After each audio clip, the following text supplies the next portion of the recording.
3 अक्टूबर 2024 को शिव शंकर चोरे ने मेरे साथ ज़बरदस्ती की। इसने मुझे धमकी दी कि अगर तूने मेरे साथ संबंध नहीं बनाए तो मैं तेरे पति को झूठे केस में फंसवा दूंगा और तुझे धंधे वाली साबित कर दूंगा। इसने सभी जगह मुझे बदनाम किया, हर एक लोगों से बोला कि ये गलत लड़की है, धंधे वाली है, चरित्रहीन लड़की है। इसने मेरे को धमकी दी कि तेरे को इतना बदनाम कर दूंगा कि तू खुद ही परेशान होकर मर जाएगी। मैं एक हेड कांस्टेबल हूँ, पुलिस के पद पर हूँ, तू मेरा कुछ भी नहीं कर पाएगी, तू कहीं भी मेरी एफआईआर नहीं कर पाएगी, कोई भी तेरी सुनवाई नहीं करेगा। मैं आप सभी से ये कहना चाहती हूँ कि मैं 3 तारीख से अभी तक परेशान हो रही हूँ। मैंने 30 तारीख को एसपी सर, अभिनय सर के पास गई अपनी कंप्लेंट लेके।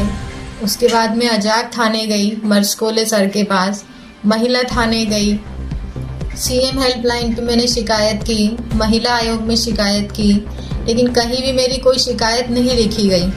उल्टा मुझे भगा दिया गया इधर उधर से कि कुछ नहीं होगा, कुछ नहीं होगा।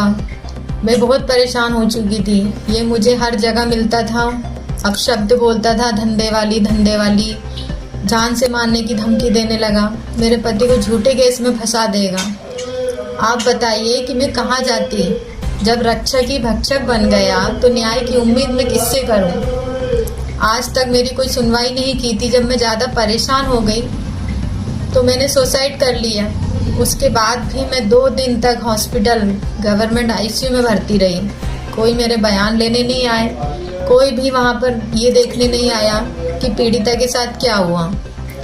2 दिन बाद जब मैंने सोशल मीडिया के माध्यम से अपना वीडियो अपलोड किया, तब जाके कुछ लोग थे जिन्होंने मेरा साथ दिया, जिनकी कारण ही आज मैं जिंदा हूँ।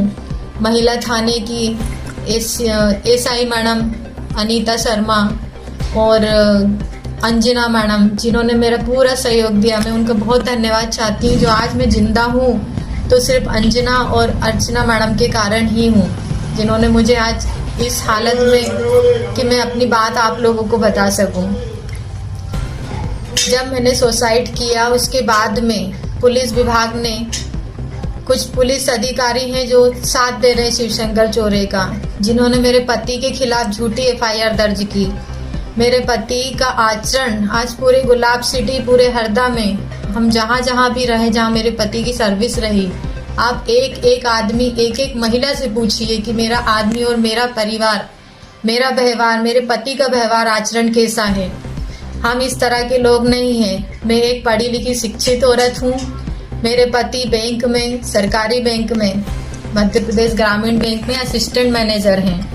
मेरा खुद का घर है, हमने लोन लेके घर बनाया है। हमने कभी भी उल्टे काम से या किसी भी उल्टे तरीके से कोई भी किसी का 1 रुपये नहीं लिया। फिर भी ये आदमी ने हमें बदनाम किया कि मैं धंधे वाली औरत हूँ, मैंने धंधे से घर बनाया, और मेरे साथ शारीरिक संबंध बनाने के लिए मुझे सिर्फ बदनाम कर रहा है कि तेरे इसके साथ संबंध है, उसके साथ संबंध है, तुझे इतना बदनाम कर दूंगा कि तू घर से कदम बाहर नहीं निकाल पाएगी। मैं एक भलाई समाज की औरत हूँ, मुझे नीच जात की भलाई औरत धंधे वाली बोल रहा है। ये इसको किसने हक दिया? कहाँ संविधान में लिखा है कि एक भलाई औरत होना गलत है, ये अपराध है? ये इसको किसने हक दिया मेरा कैरेक्टर सर्टिफिकेट बताने का? मैं आज सबसे सवाल करना चाहती हूँ, सभी महिलाओं से, कि आज मैं इस हालत में हूँ तो इसका जिम्मेदार कौन है? जब एक आम महिला, एक आम सामान्य नागरिक अपनी लड़ाई नहीं लड़ पाएगा, न्याय के दरवाजे पे जा जाके उसको ऐसे भगा दिया जाएगा, तो किससे उम्मीद की जाए? सीएम सर, मैं आपसे हाथ जोड़कर निवेदन करती हूँ। पीएम मोदी सर, मैं आपसे हाथ जोड़कर निवेदन करती हूँ। एसपी सर, आपको 30 तारीख को मैंने आवेदन दिया था कि सर मेरे साथ ये हुआ है। आपने मुझसे कहा कि सबूत लेके आओ। एक औरत को पता होता है कि उसके साथ बलात्कार होने वाला है, जो वो अपने मोबाइल से कैमरा और ऑडियो रिकॉर्डिंग करके लेके जाए। अगर मुझे पता होता कि मेरे साथ ये इंसिडेंट होने वाला है तो मैं अपनी इज्जत को घर में बचाती ना, क्यों जाती मैं? आपने मेरी नहीं सुनी। उसके बाद मैं महिला थाने गई, वहां भी मेरी किसी ने शिकायत नहीं सुनी। एसटी एससी जो मेरा अधिकार है, जहां पर मेरी भलाई समाज के लिए बनाया गया है, हम लोगों के लिए, वहां भी किसी ने मेरी एफआईआर नहीं दर्ज की। जब ज्यादा परेशान हो गई इसकी धमकियों से, तब जाके मैंने सुसाइड किया। मैं एक बार और हाथ जोड़कर शर्मा मैडम और अनीता मैडम का धन्यवाद करना चाहूंगी, जिनकी बदौलत आज मैं जिंदा हूँ। मेरा 8 साल का बेटा है, मेरा पूरा परिवार है। मेरे पति बहुत अच्छे नेचर के हैं, उन्होंने कभी किसी औरत को गलत निगाह से नहीं देखा। बात तो दूर की बात है, शिव शंकर चौरे की पत्नी रूपम चौरे ने मेरे पति पर झूठे आरोप लगाए, झूठे केस किया, मुझ पे दबाव डाल रहे हैं कि मैं समझौता कर लूं। आज मेरे आत्मसम्मान की बात है, मेरे पति के सम्मान की बात है। मैं क्यों डरूं इन लोगों से? आज अगर मैं मर भी गई, इसने मुझे मरवा भी दिया, तब भी मैं अपनी आखिरी सांस तक लड़ाई लड़ूंगी। किसी को हक नहीं है मुझे बदनाम करने का, मेरे पति को बदनाम करने का। ये हक किसी को नहीं है। मैं अपनी आत्मरक्षा, आत्मसम्मान की लड़ाई मरते दम तक लड़ूंगी। जो लोग ने मेरा साथ दिया, मैं उनका धन्यवाद करती हूँ कि आज मैं जिंदा हूँ और मैं अपनी लड़ाई लड़ रही हूँ। मेरा आप सबसे निवेदन है कि आप सच को जानो, समझो और मेरे लिए खड़े रहो, मेरी हिम्मत बनो।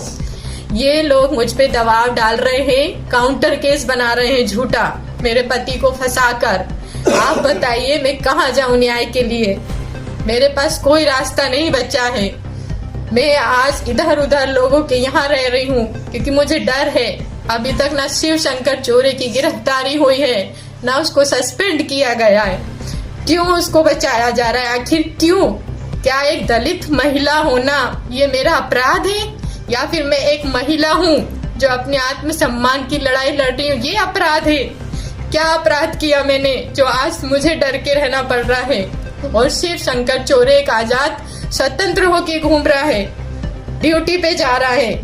ये ऐसा अपराधी खुलेआम घूमेगा, मुझे डर है कि मेरे साथ कुछ गलत हो जाएगा, क्योंकि मैं हरदम में अकेले अपने पति के साथ रहती हूँ। इसको गिरफ्तार करो, इसको सस्पेंड करो, तब जाके कुछ होगा, नहीं तो ये मेरे केस पे प्रभाव डालेगा, ये मेरे विटनेस को, मेरे सबूतों को मिटाएगा। आप सभी से विनती है, चंद्रशेखर भैया, भीम आर्मी वाले, मैं आपसे मदद मांग रही हूँ भैया, मदद करो मेरी। मैं इंसाफ चाहती हूँ, मेरे लिए खड़े रहो।